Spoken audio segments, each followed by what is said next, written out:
Good afternoon, everyone. Today we are with Khalid Janahi for a very special occasion.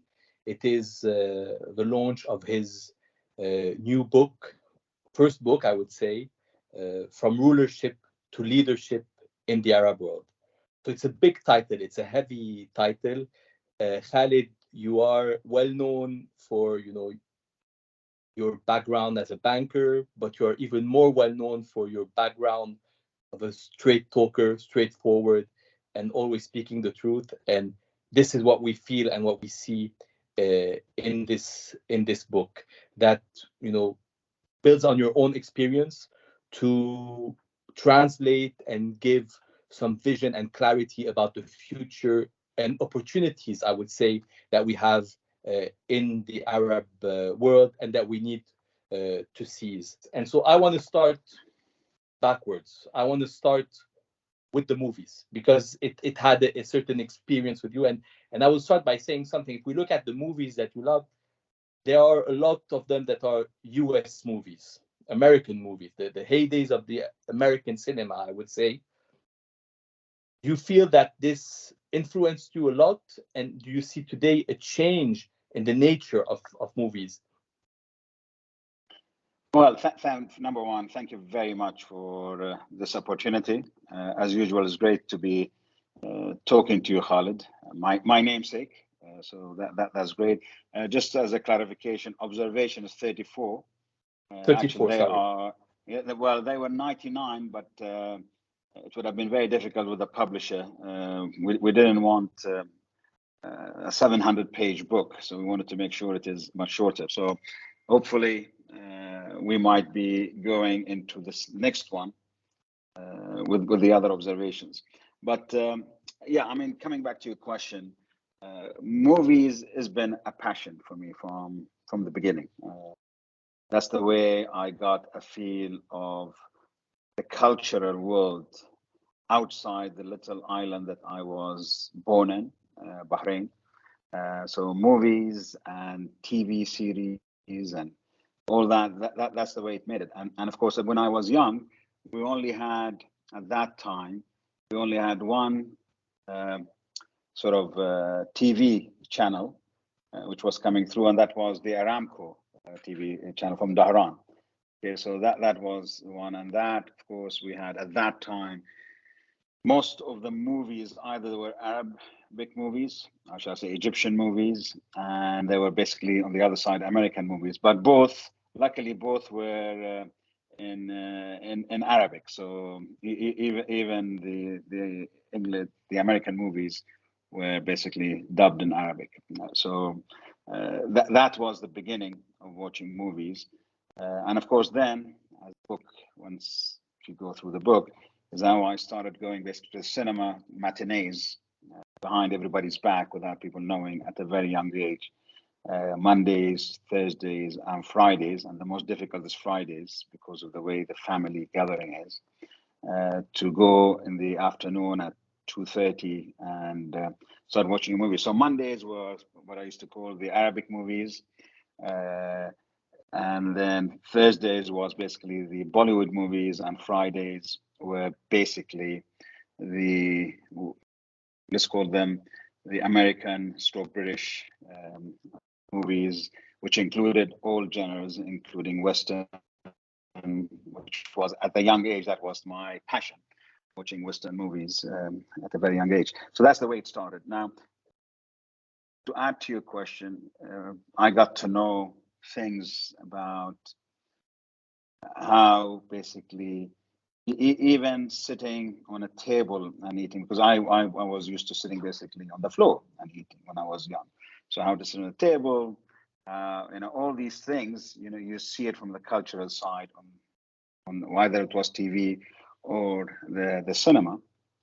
And for me, of course, at a very young age, the best things which hit me, and you talk about American or Western movies, I love all movies. I love all types of genre movies. I love all languages. I mean, I have my library includes, you name it, from Japanese to Mandarin to Cantonese to even Malay, and 3 or 4 different languages in India, So it's not just Urdu and Hindi, it's other languages too. So I have those movies. Then I have French, Italian, German, and even actually I call, this as being an Arab, that if I watch an Algerian movie, it's in Arabic, but it's not in Arabic, so I have to see the translation because of the difficulty of the language. So I've got all that. It's not just. And from all this mix, when you were at that young age and you would sneak into behind the back, and is there a movie that particularly impacted you or influenced you, or is it more this mix of culture? No, and this? No, it's the mix. It's the mix, and I used to love. Of course, the first thing which hit me was, and that's the way it was, the TV, which was the Aramco TV, and it was a smart move by the people in charge of Aramco, is that I was hit with the short silent movies, which the fast-moving short silent movies, and those were the things which you hit me. It wasn't just the fun of it, because most of it was funny, but then that is what you started picking up from there. Of course, it was the series, like the Zorro, like the Lone Ranger, like Laura and Hardy. I mean, these are the things which started coming through. Okay, Rawhide. These were the things that I used to see at a young age, and basically helped me in terms of getting into a really movie. Because Bollywood movies, by the way, this is interesting. It was not something on TV. It was very much on the cinema. The ones that I used to see on TV were Arabic movies and basically mainly American movies that I used to see there. So I didn't see the other type of movies on TV. So it was always the cinema. And it is a mixture. And of course, the way when I structured the book, I said I wanted to make it, and the publisher and the editors said to make it give it a bit of a light thing. I never wanted to write anything about my memoirs in any shape, and that's why I insisted on the subtitle of the brief memoir, which is a very brief memoir, okay, and different stages of my life. But then I wanted to add a light thing to it, which was the movies, because and then I could not choose all the movies I like, so I chose the 100 movies that I like. But this does not mean they are the best 100. There are so many of them, but these are the ones that I chose. And I didn't, for argument, I love James Bond movies, and I didn't put a James Bond movie there. I love a lot of other movies and so different. The Last Samurai or movies like that. I just didn't put them there because I thought I want to get a selection, and you're right. And I had to start because it goes back to when I was in England. Afterwards, when I went to England, and I used to go to the library, not the library, sorry, the bookshop.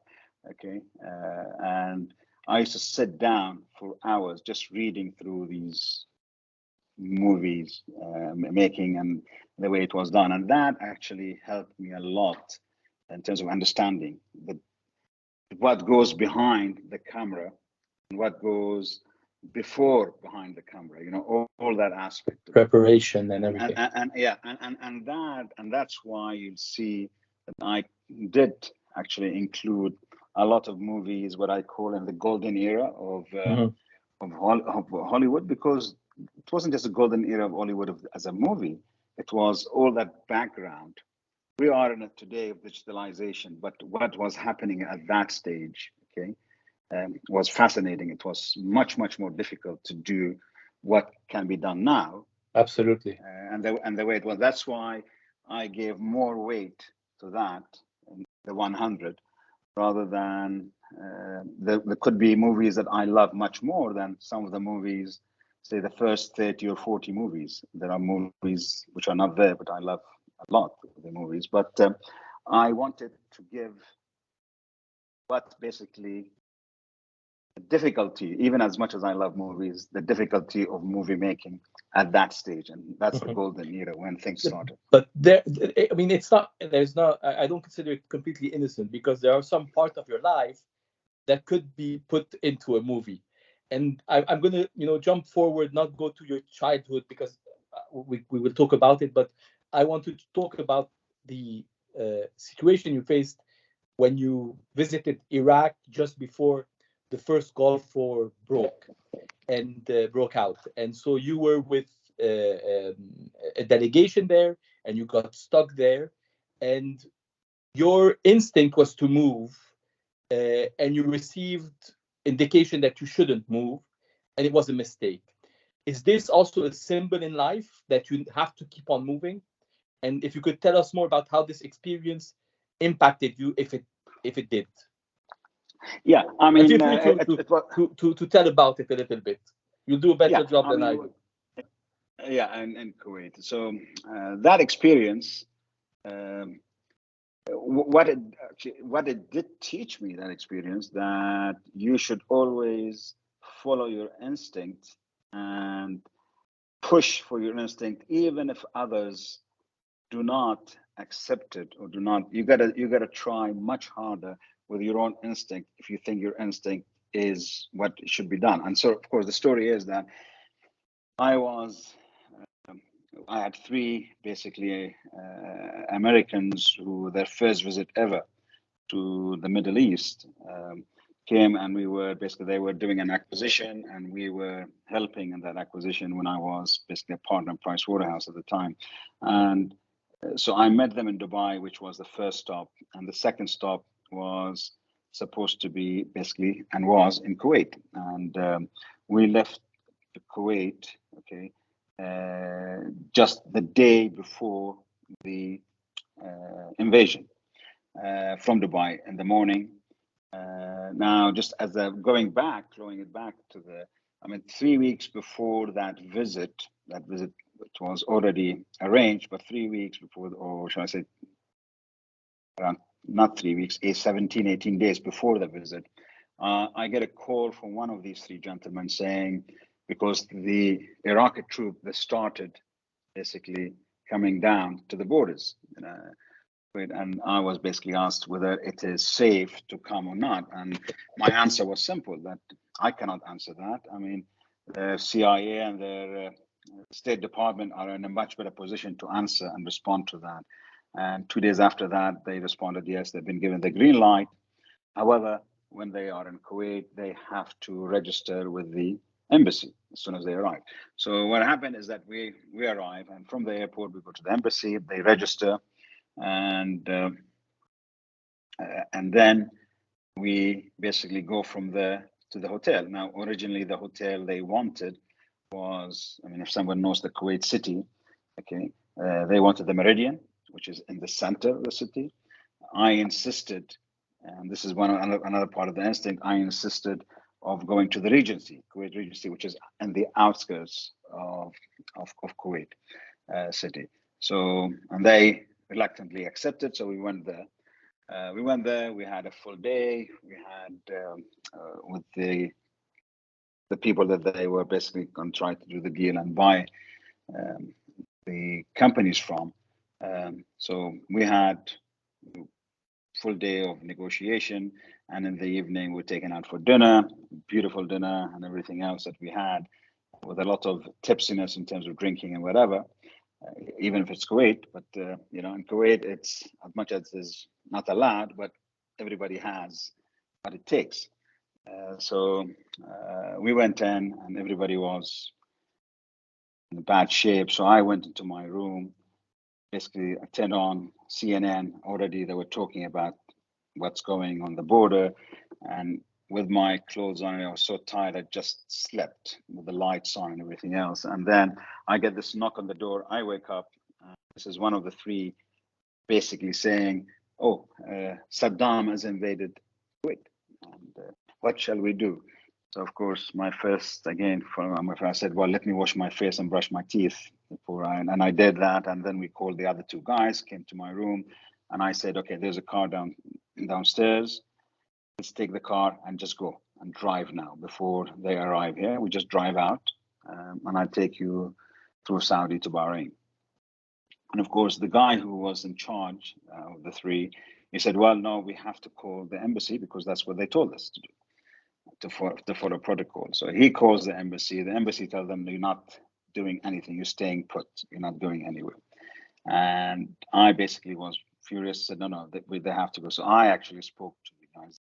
They said, no, they're not going. I said, at least they have to leave the hotel because they will not be safe, but they will go somewhere. They said, well, wherever they go, we need their address, we need whatever. So at least they accepted. And I gave them the address. This guy was is the guy actually who did all this. And I think they owe him and I owe him, even today, after so many years. If we are where we are because of that, is that this guy, this Lebanese guy, came to them.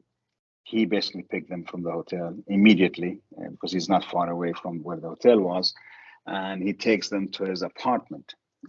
This gentleman, I stayed back because there was no connection from other places. The hotel still, you could connect to the outside world, the phone, for the next 24 hours. So I did that. So they went. And within just half an hour or so after they left, the Iraqi basically army was in the hotel. They took charge.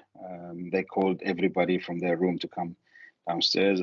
We all did. And this young man who was in charge was talking, and he came to me. He said, where are you from? And of course, when I speak, because of my background, I have that little bit of an Iraqi accent in my Arabic. And he said, where you come from? So I said, where I am from, and my grandmother is from Basra. And so he actually immediately said, listen, he said, don't stay here, just get in the car, just leave, don't stay. So he was pretty good without him knowing who was there. And I thought, thinking to myself that I checked in with the other three guys, it might be a good idea that I leave, because if they find out I've checked in with those three guys, it might be problematic. So I just left and I went to the apartment because I could not leave these guys. And we stayed there for the next 2 weeks. I was with them. We were getting to a point of basically I remember our diet was basically apples at the end, apples and whiskey. Okay, that was our dietary. And then, of course, because I had a similar issue, I get a call from the embassy of Bahrain. The ambassador speaking says, listen, he says, we've been getting green light. You have to leave because the Bahrainis are leaving. We have a green light from the Iraqis that we can leave, and you should basically be coming here and you're going with us. And so I had no option but to go. But then I had already taken the plan and everything else of where the building is, which floor and everything else. And I remember actually when because the Iraqis army were all over the place. And the good thing about the apartment of this gentleman, this Lebanese gentleman, it was like an attic. He had a bit of an attic. So every time we see someone from the army, because he was on the third floor, somebody coming coming to the building, immediately these three gentlemen were going to the attic, close the attic, and we're just sitting back. And once the door was knocked, and they said, okay, we just spoke Lebanese and Bahraini, and we were left alone. But imagine if we were caught with these three Americans, I'll tell you what would have happened. I can tell you. Yeah. We wouldn't be talking today. And we won't be talking today. Both me and the Lebanese guy would not be around. The Americans would be taken as hostages. But the moral of it all is, of course, then I went out, and I mean, when I got to the embassy, that was an interesting thing too. Actually, in the embassy, so the ambassador says, "Get into that bus." There were 3 buses, so he says, "Get into that bus." So I go into that bus. I was alone, and suddenly I get barrage of people coming in, and I knew one of them very well because he was the governor of the Central Bank of Kuwait. He was a sheikh, okay, Sheikh Saleh. And I basically looked at that. I said, my God, I've been with 3 Americans, okay, for 2 weeks, and I was worried that if I'm caught, I'm dead. Now I'm going to be with the ruling family of Kuwait, and if I'm caught, I'm going to be dead again here for a different reason. So I go out, I go to the inside, and I see the ambassador. I said, what's this? I said, I cannot go into that bus. I go into another bus. He said, no. He said, you have to be in that bus. So that's another issue that I did not follow my instinct. I should have done by not being in the bus, but I was. It was a nice journey with them. It was a long journey. It took us 3 hours from the embassy to the border of Saudi Arabia, and those 3 hours were most difficult 3 hours because the convoy was driving basically very slowly with the Iraqi army on and everywhere to get out. Of course, what happened is that all the Kuwaitis they had Bahraini papers. They are Bahrainis, okay, and so we were allowed out. So those 3 hours were the longest 3 hours I've ever spent in terms of thinking of myself and being worried about safety. You know, it was an interesting thing. But the more of it all is that after, of course, what happened, a year down the road, where I was invited with my wife to Cincinnati, where these 3 gentlemen that had been back home safe and everything else, of course, before everything happens, before the bombardment. I was invited to go there to spend a week, a great week. We spent, my wife and I, in Cincinnati with this big group, a company with the chief executive and everyone else, basically thanking us because after I got to Bahrain, I was working with the situation room of these guys. So I was talking with everybody about how to position. And one of the 3 guys was taken out easily. The other 2 actually eventually they were taken because they were sick. So they were taken as hostages. They were taken to Iraq. And people don't remember, but there was the visit of Jesse Jackson with the plane that he took a lot of people out. Actually, it was their company who arranged that, and they were part of the people that were taken out. So the moral of it all is that day, that morning, if I had put my foot really down and got these people in the car without listening to the bureaucracy of it all, we would not have any issues as the 3 individuals, you know.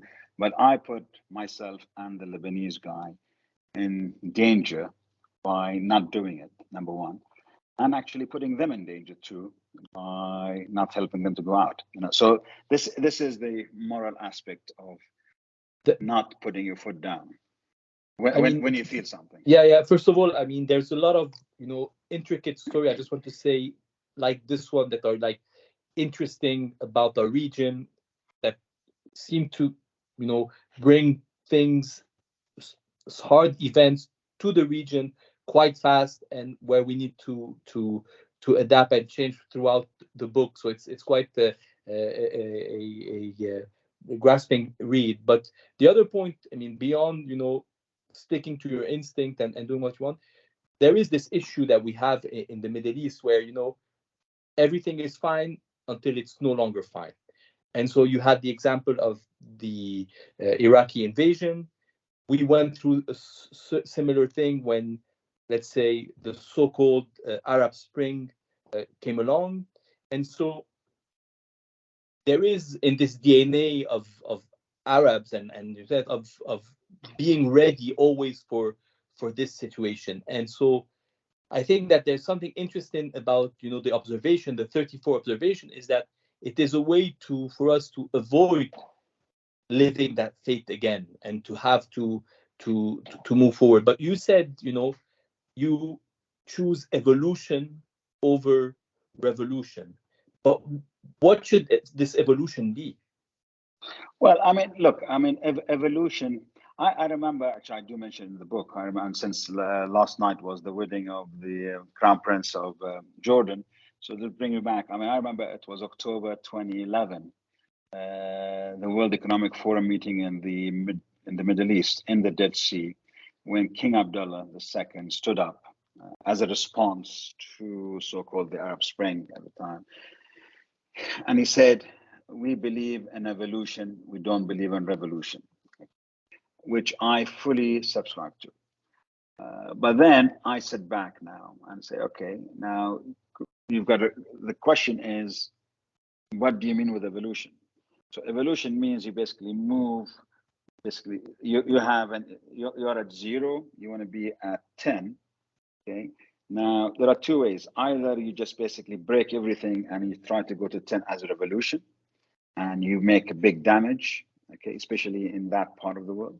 Or you start saying, okay, this is where we want to be at 10, okay? We're at 0. Now we're going to go through this process, 1, 2, 3, 4. So we're going to evolve little by little to take ourselves from the 0 to 10. Now, that, when I look back from 2011 until today, I do not see that. I don't see that we've been basically going anywhere. We've been basically, as we say in Arabic, fi makanik sir. And to be honest, we are not fi makanik sir. We are in a much worse situation than where we were at the time, rather than where we should be. So the evolution now to get to where we should be is much tougher, and it's getting tougher and tougher, okay, to evolve, to eventually get to where we want to be. And that's why I do worry that we're going to have, I mean, we see things around us. We see what's happening in Sudan. We see what's happening in other countries. We see one thing we should not miss out, that 2011 happened for two things. Dignity is definitely, it's always going to be the number one issue, that people have an element of dignity factor. But the second thing is economic factor. From a pure economics, and that's why that young man burned himself, it was economics rather than, yes, it's a dignity related, but it was the economics of it all, that he could not basically have a living per se. So what's happening is that the economics today is it's much worse than what it was in 2011. So, and we have not evolved. So take it this way: we've not evolved. We've sat back. Okay, we talk. Yes, there are certain things, and I do mention that there are certain things which are positive, which have happened. Okay, and we should not basically totally negate that, but we should be looking at the bigger picture. And the big picture is there's a long way to go to where we should be, and it's much longer now than what it was in 2011. Coupled with the economic disasters that we have across these big countries. I mean, imagine if Egypt today, 130 million people, how many people can afford $1 million apartment in Sahel al-Shamali? How many people can afford $500,000 or a $200,000 or even $100,000 apartment in any of the places? Out of 130 million. I tell you, the guessing is going to be very easy. It's going to be substantially, okay, less than 10 million people. So what about the 120 million? So you're getting to a place, and you've got everything else around you in the world. Khalid, I just want to on these points. I understand what you mean, and the thing is that if we look at the situation globally today, whether it's in Europe or in the US, and we've always been hit by references. Today, I feel that we have positive stories, we have positive beginnings, I would call them, of true revolutions in changing, access to the employment market, access to opportunities, a bigger, and this is something that a bigger place for meritocracy. I have a feeling that the region has started to move towards that, in fact, and maybe more so than the West that we've always looked up to in the movies and so forth. Well, yeah.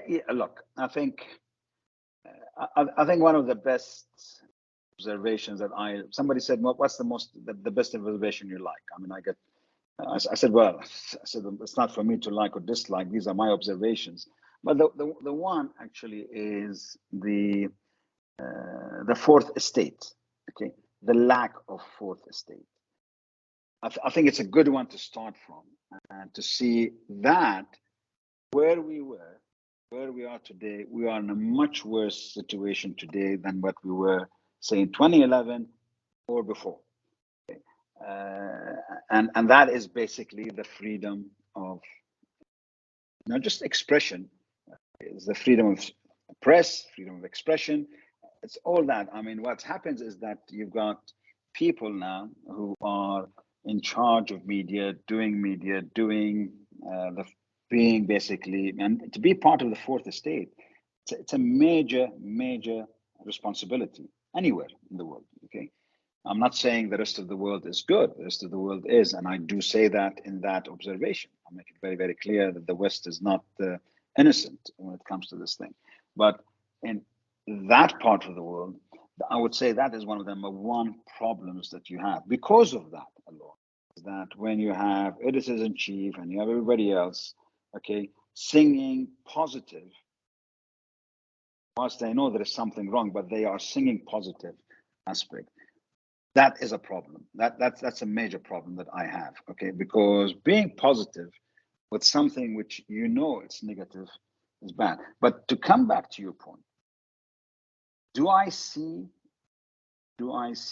something positive? Yes, as I've said, and I put that in the book. Do I see some of the younger people in charge trying to play something, to do something? Okay. Do I see meritocracy? To be honest, not yet. I do not see meritocracy. Meritocracy, it's yes, meritocracy within a group, okay, of yes men. Yes, I do see that.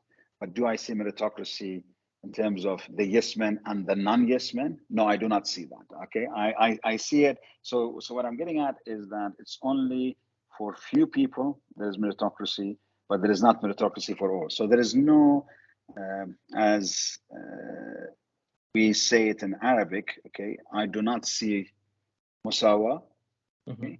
Definitely, I don't see musawa, except within a group. I do not see musawa for everybody. Okay, so it's not an open thing for everybody. You have a son, I have a son, and if you are a yes man, your son gets to a place. My son, who is much better than your son, doesn't get anywhere simply because I'm not a yes man. Now that element is there, and you cannot deny it. No one can deny that. That's a fact which is happening. But this tends to be true everywhere. I mean, but there's one point before. No. But I have to say one thing. You see, someone asked me a question. I said, and I made it very clear. And I think the book of the 100-Year Man, okay, Kissinger, about leadership, okay, and when he goes through leaders, actually one of the leaders that he speaks about, and I would say I never liked him on a personal basis as a person. Okay, he was a real dictator per se, okay? Autocratic dictator, but he actually moved the country from a totally undeveloped country to one of the developed countries in the world. Okay. So and that is basically Lee Kuan Yew. I mean, the guy from Singapore. I mean, he did that. He did do that, and I think, and he did it. He did not do it with oil and gas coming out of from under the ground. Okay. He didn't do it without having any natural resources. He did it. The guy did that. Now, for me, that is success. Okay? Using natural resources, which is everybody's, by few, to play games. For me, that is not success. Okay, I mean, so that is a problem. To build up an army, to finance an army, okay, to maintain a system, that for me is not success. That is a road to eventual disaster. So I do not see that to be a success. But I do see, I mean, when I look now to certain countries in the Middle East, there has been some good movement.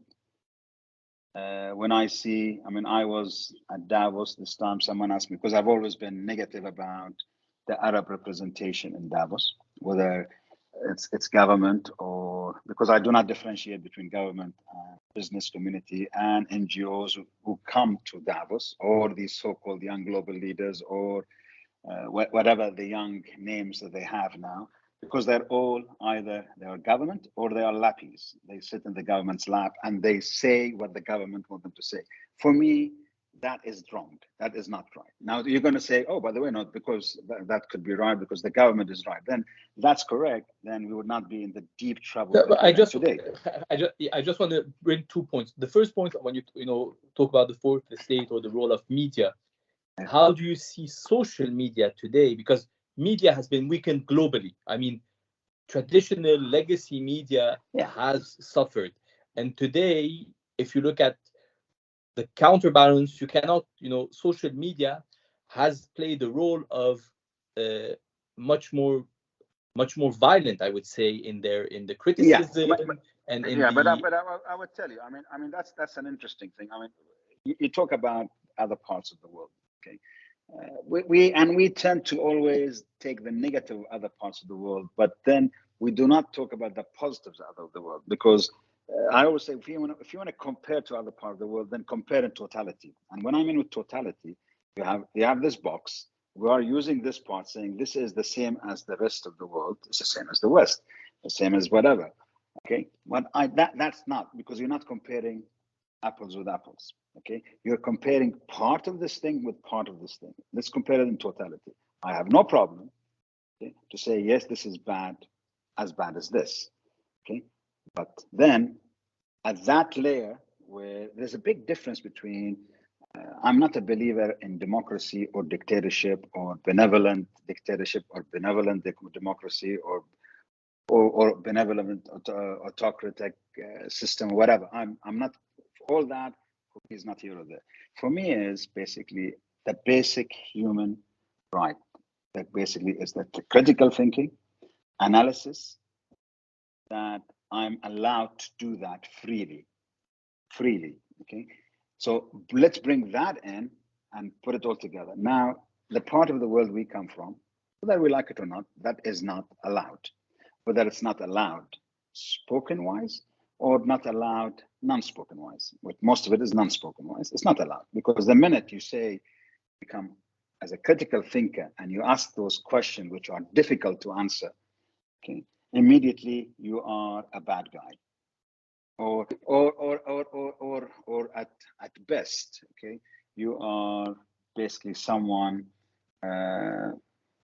you should be basically, everybody should keep away from, because you are trouble. But I feel that our region today has become much more open to this, exactly that what you mentioned, critical thinking and development, more than I would say sometimes even the West, if you want to compare in totality. Because today in the West, if you throw out an idea that goes around or against what is politically correct, you get cancelled. This doesn't happen as much in our region, and so there is, and I see progress. And I join you on this one, where you say that it's not total negative, that there are some points that are moving forward. That's why I mentioned Davos, because I mean I've always been negative. Going back to the point about the people coming to Davos from the Arab world, because I see, why should be 15 persons coming from this country or 30 persons coming from that country? I say, why don't we have one person from each country? As a matter of fact, why don't they have the Arab League sending one person, and that's it? It speaks the same language on everything. Okay. Actually, this year is the first year that I came out very impressed with two young men, a minister from UAE and a minister from Saudi. I was impressed because, number one, and this is very important, because they didn't have to glorify their leaders. They're sitting there because the others are so scared. They immediately, before they speak, they're glorifying leaders, okay, rather than talking about the issue in hand that they've been asked. And both of them, actually, they were so good. They were as good as the other people in the panel, if not better, in terms of the subjects. And I think the reason it was, and this is because both of them were talking about technical issues, and they were both basically heads and shoulders if not above, as good as everybody else in the panel. And I love that. And I was so proud as an Arab to hear young people actually at governmental official, okay, basically being good. It was the first time for 25 years that I've been going back and forth to so-called World Economic Forum meetings. So for me, that was great. So that is part of the positive thing which is happening. Okay. And the other positive thing, which is I've yet to see it, maybe because I'm far away, is that the Saudis say that they're gonna, and I hope, and I have a lot of respect for the new Minister of Education in Saudi. He's an excellent person who used to be the Sabiq chief executive. Now that they will basically add two important subjects to the curriculum: critical thinking, okay, and philosophy. That's very, very important. I mean, it's easy to say we're going to add it to curriculum. It's very difficult to do it. And this brings me back to the evolutionary perspective and revolutionary. Now here, this is a revolution in the way it's been thought about, okay?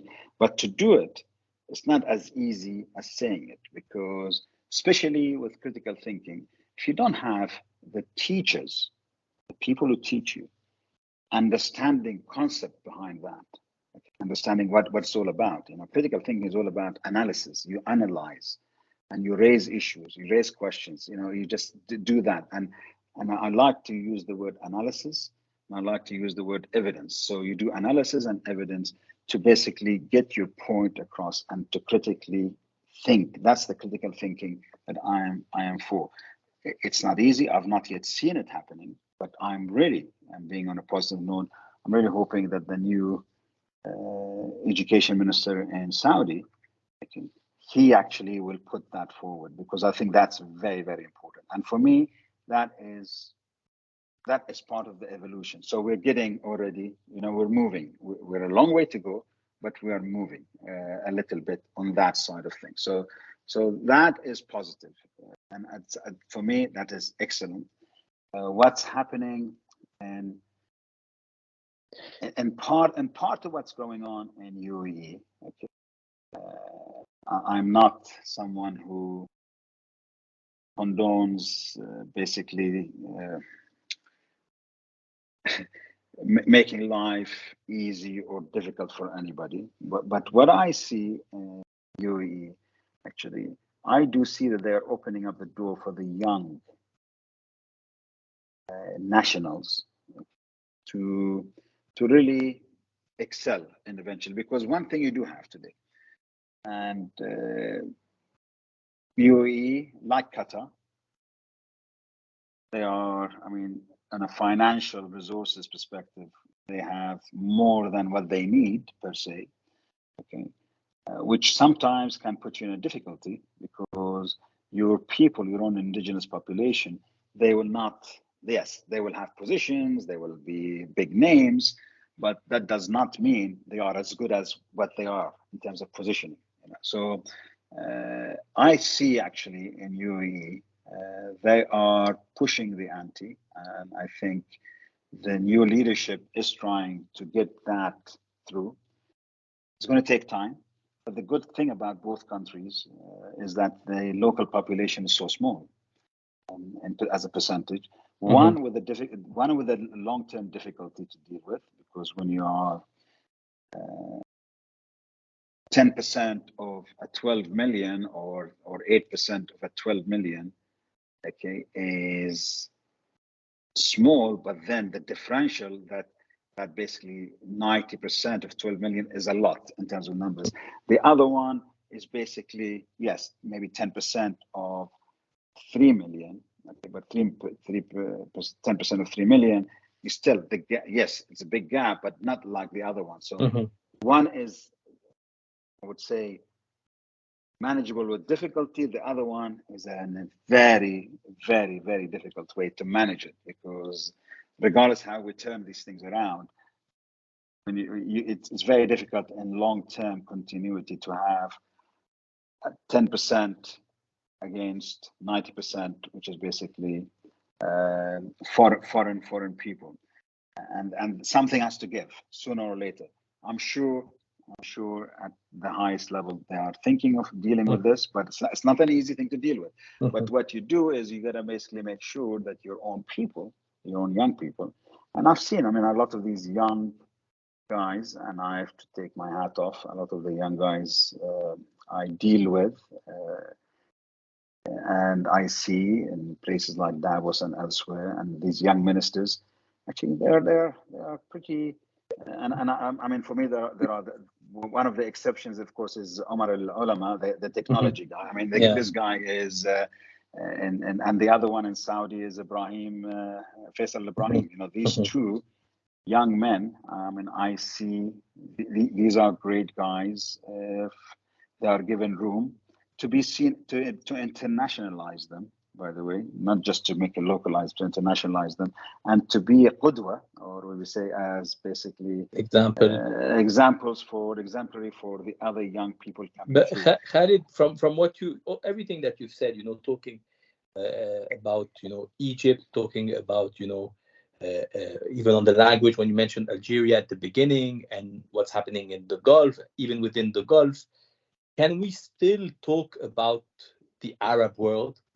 Does the Arab world, with the image that you saw in the movies that would cross, one movie or one would cross all over from Morocco to the other side, is there still this Arab world, or is it completely changed? You see, what I think the big mistake the regimes in the Arab world have made, okay, that they used the red herring Palestinian issue, okay, as, because you are much younger than I am, but the ones who were basically born in the 40s, the 50s, the 60s, especially those sort of 4 decades or sort of 3 decades, in their brain has been built in the issue of the Palestinian plight. Okay? And that today, to be honest, what I would think brings us to be as Arabs, with our different dialect or different whatever. Okay, yes, I mean, majority of us are Muslims, so the Quran is the main thing, which is the language, which brings us together. We speak the Arabic language, the Quran language, which is the classical Arabic. Okay? But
it is very much that the Palestinian plight, actually, as individuals, as people, we think, all of us, on the same way. Not because of anything, because that's the way it is. That's the way, and it's always, by the way, we see that, always the way of turning your eyes away from something inside, you go outside.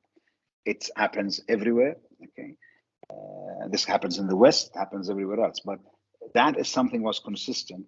Of course, that evolved, talking about evolution, that evolved a bit in terms of then using Sunni Shia divide with what happened in Iran. Then we use the Muslim Brotherhood with what happened in some places in the Arab world, So we basically been using those changing things, but the Palestinian thing is the core for that generation of the 40s, 50s, 60s, okay, that is built into their DNA, and that plus the language, which is the classical Arabic language. I want, That's yeah, what, by the way, keeps us. I mean, I feel. I mean, always people but tell I me, meant "Do it I?" more on a, it's like today each country, and this is where I think that there's positivity, and because there's something about what you mentioned about moving towards leadership and even stewardship, I would say, is that each country is now less focused on regional and grandiose ideologies, or just like Saddam Hussein had in his mind, and more looking into how do I make sure, just as you mentioned, whether it's in the UAE, Saudi, or other, or even in Egypt, how do I make sure that my population gets the opportunities. And this is Yeah, I mean, something that has become a dialogue. It wasn't in that yeah, way before. but look. I mean, let's be realistic. 2011, when it happened, I mean, one of the biggest thing which happened was there were basically phone calls, and there were people whoever they were, getting in a plane, jetting it from one place to other, trying to convince the Obama administration to support Mr. Mubarak to stay. I mean, and most of these people were basically coming from the Gulf and Israel. So Gulf and Israel were basically the ones who were pushing very, very hard. And the basic reason was, if this happens in Egypt, then it could have repercussions elsewhere. And I always say, actually, if it happens in Egypt, I agree. If it happens in Egypt, it will have repercussions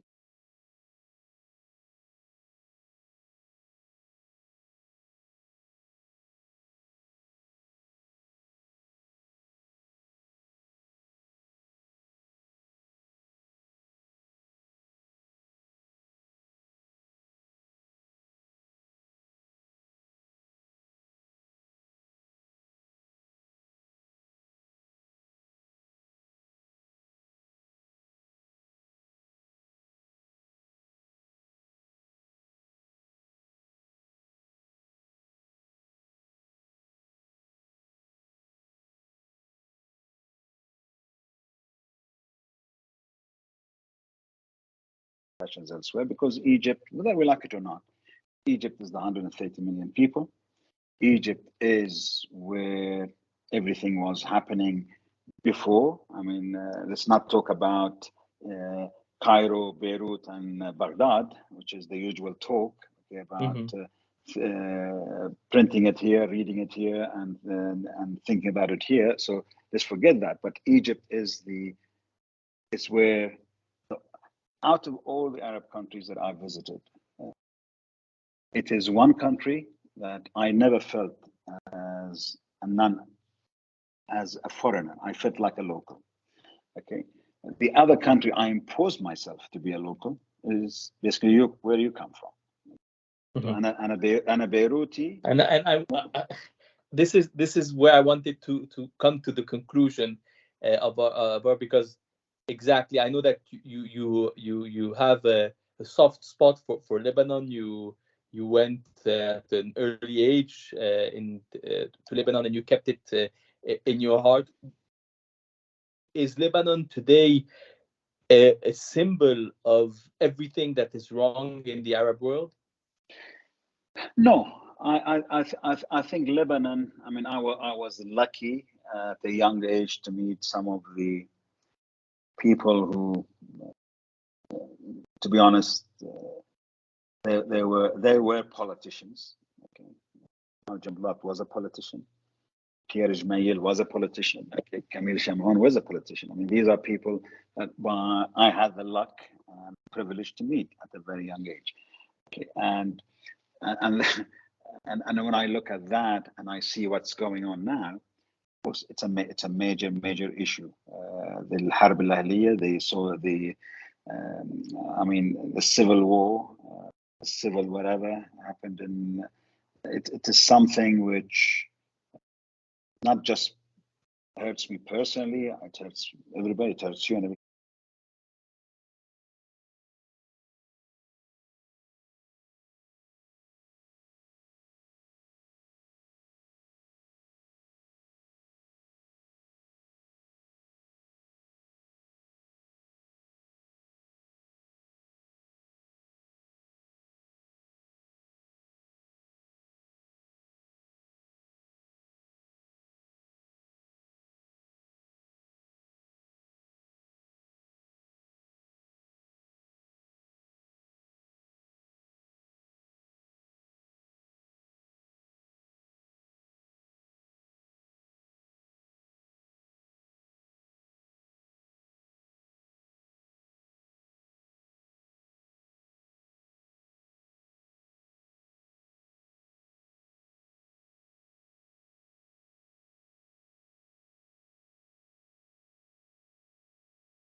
it's everybody else.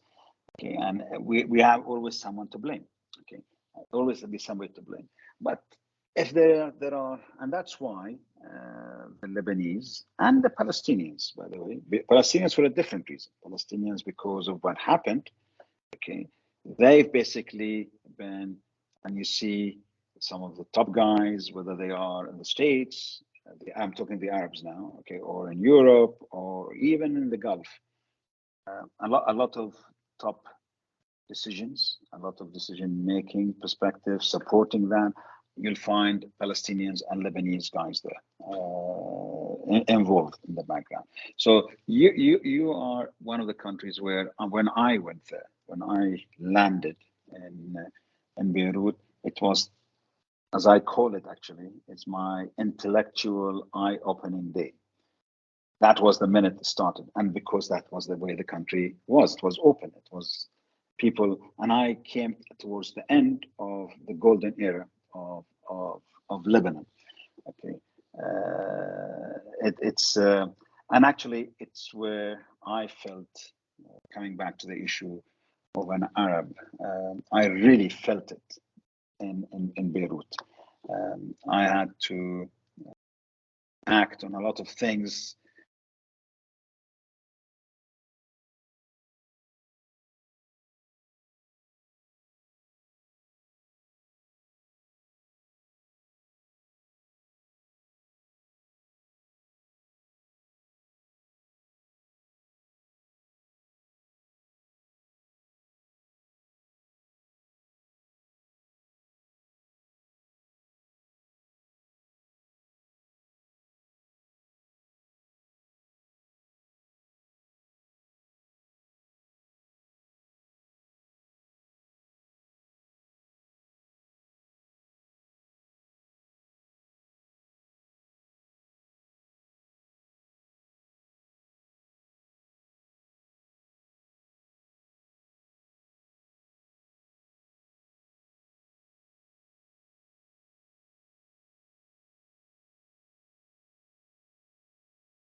Not easily, imposing myself, and I've done that ever since, to be part and parcel of what goes on.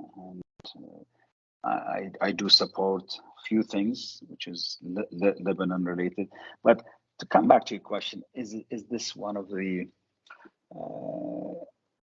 I see actually no I see Lebanon in a positive note, but the positive note is that's got to be a big change. Now we come back to the revolution and evolution. I think the people, the Lebanese people, have to evolve from where they are now, okay, to basically go forward. And when we talk about religion, when we talk about sects, whatever, to be honest, people are taking advantage of that. And I think the Lebanese people, the young people, are smart enough to know, and that's what's going to happen in the future. Eventually, I think Lebanese people will do the right thing for the next generation to come, because the way it is, it's not right. No one is happy. Okay. Talking about corruption, of course, corruption is embedded in everything. Okay, and we see what's going on with cases against this individual or that individual internationally, and nothing happening in the country. That tells you a lot about the issue. So there must be cleaning up from within, but it's not cleaning up from basically an Orthodox and a Protestant and a Sunni or a Shia. It has to be as Lebanese people who have to do that, rather than looking at the sects. And when they say kulkun, yani kulkun, they need to act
that, which they did not. I mean, Mm-hmm. when you look at the voting, after the voting come, 10 or 12 people came new, but Mm-hmm. it was not Kulkon, okay? It was Mm-hmm. basically the few who were changed.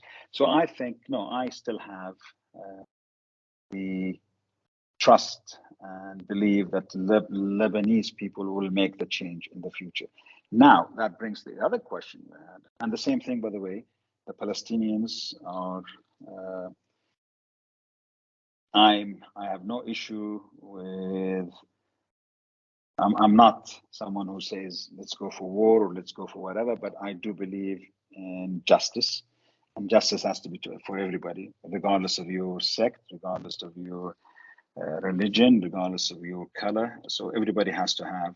So if the world thinks that the Palestinians are getting justice in their own country, because there's a big difference between people living in and living out. Living out, a lot of them actually, and they're smart. Some of them use and Nakba everything else to an advantage for a personal reason. But majority who are inside, they are suffering. Especially when you look at Gaza, we see what's going on. So, and I don't think, even from an Israeli perspective, that is sustainable. I mean, there are a lot of Israeli thinkers who say what I'm saying, because this is not sustainable Mm-hmm. for no one. So the Israelis are not going to be happy with this in long term. So things have to change there. Now, are we as Arabs different? Of course we are. I mean, I talk to some of my colleagues, say from North Africa. And they think they are more Europeans than they are Arabs. And because they are connected to France, they're connected to Spain, so they believe they are Europeans because of that. And that actually is not to do because they are connected. It's to do with, let's go back 100 and something years ago. It's to do with the occupation. It's to do with the colonization of these countries. That was embedded. That's why the language in Algeria, it's more French than it is Arabic. So it's not because individuals believe, it's because it was embedded. But I think there is the connectivity between us. The Gulf is an interesting part. Okay, so the Gulf, there is the Levant, there is the Gulf, there is Egypt, and there is the North Africa. So that's the way. Of course, when I say Egypt, I would include Sudan with Egypt there. I think the Gulf, when we say, I mean, I have family in Qatar, I have family in the Emirates, and I have family in Saudi. And I'm talking family people But born, I bred, think and that, everything else. and No, but that's an important thing. So we in the Gulf, you cannot look at us as in different countries. We are at the end of the day, as people, we are one.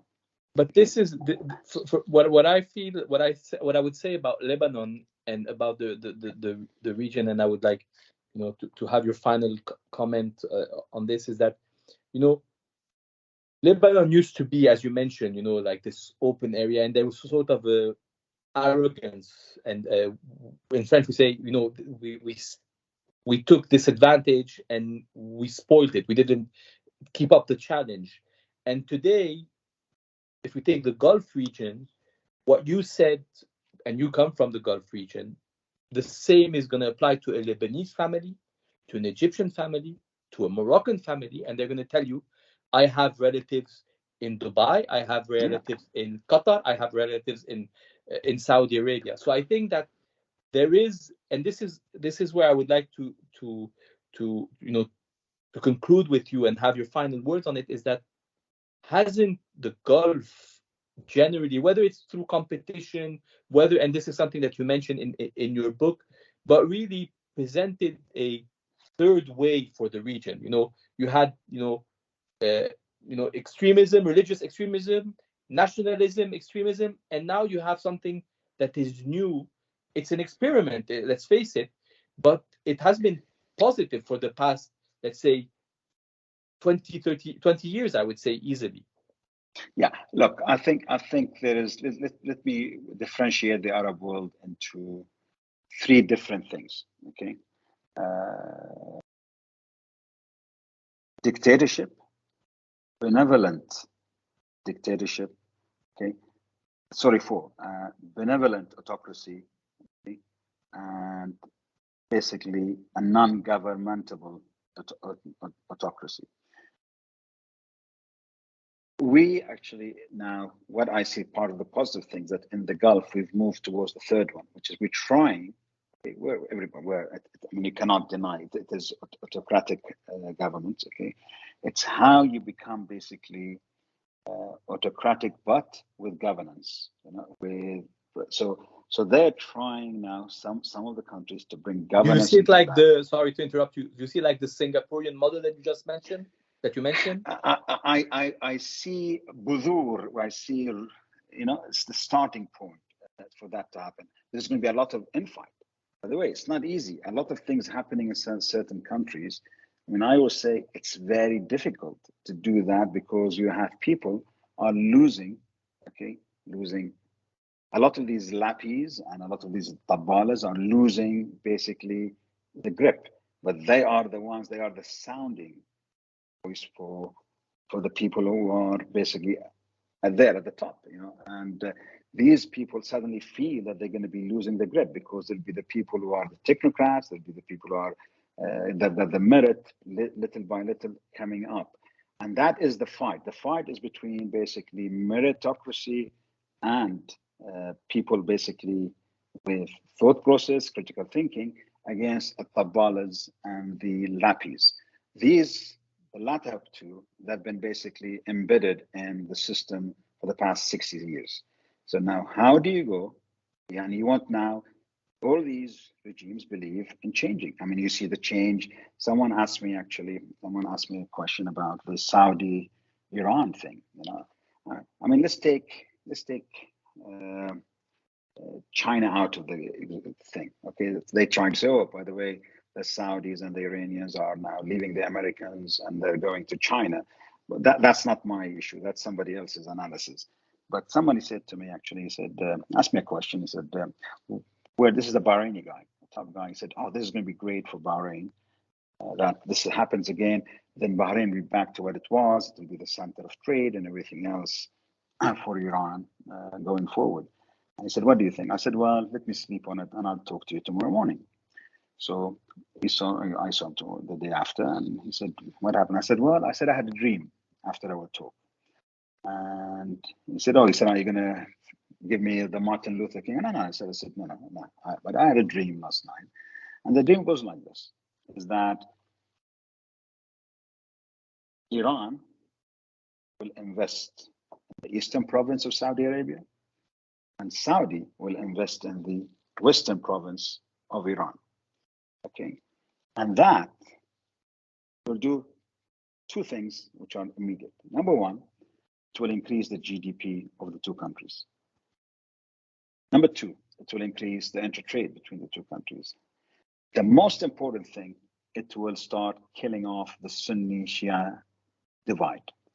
This is my dream of this relationship. Okay? And by the way, just for your information, that will happen eventually, not because the system in Saudi wants it or the system in Iran wants it, but it will happen because that is the way things will go eventually, because it is for the living of people. That's the only way it's going to happen. It's going to happen. Okay. So the Bahrain said, and what about us? I said, you should go back to the drawing table and start thinking, because you are, just look what happened. You had the issue, you signed on 4 against 1, which was the Qatar thing, and you were the last of the 4 to get back with Qatar, which is just now, coming back. Mm-hmm. So you're not going to get what you had. So you have to think differently to go forward. So even this thinking of differently, because Bahrain's always say, oh, we were the first, we did this, we had the first schooling, we had the first women driving, we had the first whatever, everything is the first. Okay. So what? The question comes in, so where are you now? Now we were the banking center. We still are the banking center, which is not true. We're not a banking center. Okay. Even Dubai, although it will not be 3-4 years down the road, because Riyadh will be the real financial center of the Middle East as a whole. So things are changing, things are shifting now to the positive, but then you gotta take it to the next notch in order that you don't lose out. And that is where the evolutionary things comes in. And there is an opportunity, and you have these countries now doing what they're doing, and that hopefully the Saudi Iranian thing, that would help countries like Yemen, that would countries like Lebanon. Although, I want to be direct, and the Yemenis and the Lebanese, they don't need Saudis, they don't need Iranians because they have both of them. One is the trading, it's basically the birth of trade for us is Yemen. And the other one is basically where all the thought process has been going on, is basically Lebanon. So they don't need the other two, but in short term, to jumpstart going forward, I think what's happened between Saudi and Iran would help Lebanon in the near future and Yemen. So let's forget Iraq for the time being. I think, Khalid, it was a very interesting book. I really enjoyed reading it. There's a lot of food for thought, as one may say. There's a lot of things. I think that indirectly some of our leaders have read it or seen it, because some of the things that we hear and the project that we hear are all encouraging. I want to thank you very much for taking the time with us today, and hopefully we get back to our regular conversation soon.